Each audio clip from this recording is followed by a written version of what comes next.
Guarantee ಘೋಷಣೆ ಅಂತ ಮಾಡಿದ್ರೆ ಆ 2,000 ರೂಪಾಯಿನ ನಮ್ಮ ಅಮೌಂಟ್ ಅಲ್ಲಿ ಕಟ್ ಆಗ್ತಾ ಇದೆ ಸಾಲಗಾರರಿಗೆ. ಎಷ್ಟೋ ಮಂದಿ ಆ 2,000 ರೂಪಾಯಿ ಕೈಗೆ ಸಿಗ್ತಾ ಇಲ್ಲ. ನೀವು ಮಾಡಿರೋ ಸರ್ಕಾರ ಏನು ಹೆಣ್ಣು ಮಕ್ಕಳಿಗೆ ಗ್ಯಾರಂಟಿ ಅಂತ 2,000 ರೂಪಾಯಿ ಕೊಟ್ಟಿದ್ರಿ. ಇಲ್ಲ ಮೈಕ್ರೋ ಬಜೆಟ್ ನವರು 1% ಅಂತ ಹೇಳಿ ನಮ್ಮ ಆಧಾರ್ ಕಾರ್ಡ್ ಅನ್ನು ಇಟ್ಟುಕೊಂಡು ಆ ಆಧಾರ್ ಕಾರ್ಡ್ 32% ಬಡ್ಡಿ ಹಾಕ್ತಾ ಇದ್ದಾರೆ. 50,000 ಇದ್ರೆ 1.5 ಲಕ್ಷ ರೂಪಾಯಿ ಕಟ್ಟಿ ಅಂತ ಹೇಳ್ತಾ ಇದಾರೆ.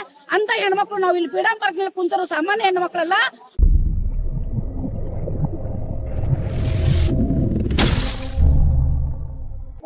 ನಿಮ್ಮ ಹೆಸರೇನು, ಎಲ್ಲಿಂದ ಬಂದಿದ್ದೀರಾ? ರಾಣೆಬೆನ್ನೂರು, ಹಾವೇರಿ ಜಿಲ್ಲೆ ರಾಣೆಬೆನ್ನೂರು ತಾಲೂಕು, ರಾಣೆಬೆನ್ನೂರಿಂದ ಬಂದಿವಿ. ಯಾಕಂದ್ರೆ ಮೈಕ್ರೋ ಬಜೆಟ್ ಅಲ್ಲಿ ಸಾಲ ಮಾಡಿದ್ರಿಂದ ಆ ಸಾಲವನ್ನು ಕಟ್ಟಿದೀವಿ ಇಲ್ಲಿವರೆಗೂ. ಈಗ ಅಲ್ಪ ಸ್ವಲ್ಪ ಸಾಲ ಇದ್ರು ಮನೆಗಳಿಗೆ ಬಂದು ಬಹಳ ಕಾಟ ಕೊಡ್ತಾ ಇದ್ದಾರೆ. ನಮ್ಗೆ ಇರಕ್ ಸ್ಥಾನ ಕೊಡ್ತಾ ಇಲ್ಲ. ಅದಕ್ಕಾಗಿ ನಾವು 1 ಲಕ್ಷದ ಒಳಗೆ ಇರುವಂತ ಸಾಲಗಳಿಗೆ ಆರ್ಥಿಕ ಪರಿಸ್ಥಿತಿ ನೋಡಿ ಅಂತ ಹೆಣ್ಣು ಮಕ್ಕಳನ್ನ ಶೋಷಣೆ ಮಾಡಿ ನೋಡಿ ಆ ಸಾಲ ಮನ್ನಾ ಮಾಡ್ಬೇಕಂತೇಳಿ ನಾವು ಕೇಳ್ಕೊಂತ ಬಂದ್ವಿ ಸರ್ಕಾರಕ್ಕೆ. ಆದ್ರೆ ನಮ್ಗಲ್ಲಿ ಸುಗ್ರೀವಾಜ್ಞೆ ತೆಗೆದಿದ್ರು, ಇಲ್ಲ ಅಂತ ಹೇಳ್ತಾ ಇಲ್ಲ. ಸುಗ್ರೀವಾಜ್ಞೆ ಆದ್ರೂ ಕೂಡ ಯಾವ ಹೆಣ್ಮಕ್ಳು ಕಿರುಕುಳ ತಪ್ಪಿಲ್ಲ. ಆ ಕಿರುಕುಳ ತಪ್ಪಿಲ್ಲಕ್ಕೆ ಆಗ್ಲಿದ್ದಕ್ಕಂದ್ರೆ ಇವತ್ತು ಫ್ರೀಡಂ ಪಾರ್ಕಿಗೆ ಇಳಿಬೇಕಾಗಿದೆ. ಇದು ಅಂತ್ಯ ಅಲ್ಲ, ಆರಂಭ ಅಂತ ಹೇಳ್ತಾ ಇದ್ದೀನಿ. ಎಷ್ಟೋ ಮಂದಿ ಇನ್ನು ಹೆಣ್ಮಕ್ಳು ಶೋಷಣೆಗೀಡಾಗಿ ಮತ್ತೆ ಮನೆ ಬಿಟ್ಟು ಹೋಗ್ತಾ ಇದಾರೆ, ಮತ್ತೆ ಉರ್ಲಕ್ಕೆ ಸಾಯ್ತಾ ಇದ್ದಾರೆ. ಇದೇ ಹಾವೇರಿ ಜಿಲ್ಲೆದಾಗ ಇದೇ ತಿಂಗಳಲ್ಲಿ ನಮ್ಮಲ್ಲಿ 3-4 ಕೇಸ್ ಆಗಿದಾವೆ. ಮುಂದೆ ಈ ರೀತಿ ಆಗ್ಬಾರ್ದು ಅಂತ ಹೇಳಿ ಇವತ್ತು ಫ್ರೀಡಂ ಪಾರ್ಕ್ ಅಲ್ಲಿ ನಾವು ಸ್ಟ್ರೈಕ್ ಮಾಡ್ತಾ ಇದ್ದೇವೆ. ಆದ್ರೆ ನಮ್ಮ ನೊಂದ ಹೆಣ್ಣು ಮಕ್ಕಳ ಸಲುವಾಗಿ ನೀವು ಅದನ್ನ ಆರ್ಥಿಕ ಪರಿಸ್ಥಿತಿ ಶೋಷಣೆ ಮಾಡಿ ನೋಡಿ ಅಂತ ಸಾಲಗಳನ್ನು ಮನ್ನಾ ಮಾಡ್ಬೇಕಂತೇಳಿ ಸರ್ಕಾರದಲ್ಲಿ ಮನವಿ ಮಾಡ್ಕೊಳ್ತಾ ಇದ್ದೇನೆ.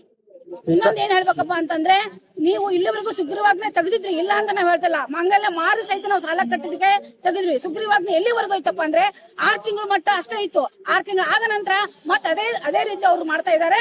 ಆದ್ರೆ ನಾವು ಫ್ರೀಡಂ ಪಾರ್ಕ್ ನೀವು 2,000 ರೂಪಾಯಿ ಗ್ಯಾರಂಟಿ ಘೋಷಣೆ ಅಂತ ಮಾಡಿದ್ರೆ ಆ 2,000 ರೂಪಾಯಿನ ನಮ್ಮ ಅಮೌಂಟ್ ಅಲ್ಲಿ ಕಟ್ ಆಗ್ತಾ ಇದೆ ಸಾಲಗಾರರಿಗೆ. ಎಷ್ಟೋ ಮಂದಿ ಆ 2,000 ರೂಪಾಯಿ ಕೈಗೆ ಸಿಗ್ತಾ ಇಲ್ಲ. ನೀವು ಮಾಡಿರೋ ಸರ್ಕಾರ ಏನು ಹೆಣ್ಣು ಮಕ್ಕಳಿಗೆ ಗ್ಯಾರಂಟಿ ಅಂತ 2,000 ರೂಪಾಯಿ ಕೊಟ್ಟಿದ್ರಿ. ಇಲ್ಲ ಮೈಕ್ರೋ ಬಜೆಟ್ ನವರು 1% ಅಂತ ಹೇಳಿ ನಮ್ಮ ಆಧಾರ್ ಕಾರ್ಡ್ ಅನ್ನು ಇಟ್ಟುಕೊಂಡು ಆ ಆಧಾರ್ ಕಾರ್ಡ್ 32% ಬಡ್ಡಿ ಹಾಕ್ತಾ ಇದ್ದಾರೆ. 50,000 ಇದ್ರೆ 1.5 ಲಕ್ಷ ರೂಪಾಯಿ ಕಟ್ಟಿ ಅಂತ ಹೇಳ್ತಾ ಇದಾರೆ. ಅಂತ ಹೆಣ್ಮಕ್ಳು ನಾವು ಇಲ್ಲಿ ಫ್ರೀಡಂ ಪಾರ್ಕ್ ನಲ್ಲಿ ಕುಂತರು ಸಾಮಾನ್ಯ ಹೆಣ್ಮಕ್ಳಲ್ಲ. ಆರ್ಥಿಕ ಪರಿಸ್ಥಿತಿ ಒಳಗಾದಂತ ಹೆಣ್ಮಕ್ಳು ಇದ್ದೇವೆ. ನಮ್ಮ ಕಷ್ಟಗಳನ್ನು ನೋಡ್ರಿ, ಶೋಷಣೆ ಮಾಡ್ರಿ. ಅಂತ ಶೋಷಣೆಗೆ ಒಳಗಾದಂತ ಹೆಣ್ಣು ಮಕ್ಕಳಿಗೆ 1 ಲಕ್ಷದ ಒಳಗೆ ಇದ್ದಂತ ಸಾಲವನ್ನು ಮನ್ನಾ ಮಾಡ್ಲಿ ಅಂತ ಸರ್ಕಾರದಲ್ಲಿ ಮನವಿ ಮಾಡ್ಕೊಳ್ತಾ ಇದ್ದೇನೆ. ನಿಮ್ಮ ಹಾವೇರಿಯಲ್ಲಿ ಅಧಿಕಾರಿಗಳ ಗಮನ ತಂದಿಲ್ವಾ ಇದನ್ನ? ಹಾವೇರಿಯಲ್ಲಿ DCL ಮುಖಾಂತರ ತಂದ್ವಿ, ತಹಸೀಲ್ದಾರ್ ಮುಖಾಂತರ ತಂದ್ವಿ. ಅದಾದ್ಮೇಲೆ ಮೊನ್ನೆ ಸಿದ್ದರಾಮಯ್ಯ ಸಾಹೇಬ್ರು ಅಲ್ಲಿಗೆ ಹಾವೇರಿಯಲ್ಲಿ ಬಂದಾಗ ಅಲ್ಲೂ ಸಹಿತ ಮನವಿ ಕೊಟ್ವಿ. ಮನವಿ ಕೊಟ್ಟಂಗೆ ನಾವು DC ಒಳಗೆ ಹೇಳ್ದಂಗೆ ಇನ್ನೂ ಹೆಚ್ಚಿಗೆ ಆಗ್ತಾ ಇದ್ದೇವೆ, ಕಡಿಮೆ ಅಂತೂ ಆಗ್ತಾ ಇಲ್ಲ. ಅದಕ್ಕೆ ದಯವಿಟ್ಟು ಹೇಳ್ತಾ ಇದ್ದೀವಿ, ನಾವು ರೈತ ಸಂಘಟನೆಯಿಂದ ಒಂದು ಮಹಿಳಾ ಗೋಷ್ಠಿಯಿಂದ ರೈತ ಸಂಘದಿಂದ ನಮಗೆ ಬೆಂಬಲವಾಗಿ ಬಂದು ನಿಂತಿದ್ದಾರೆ.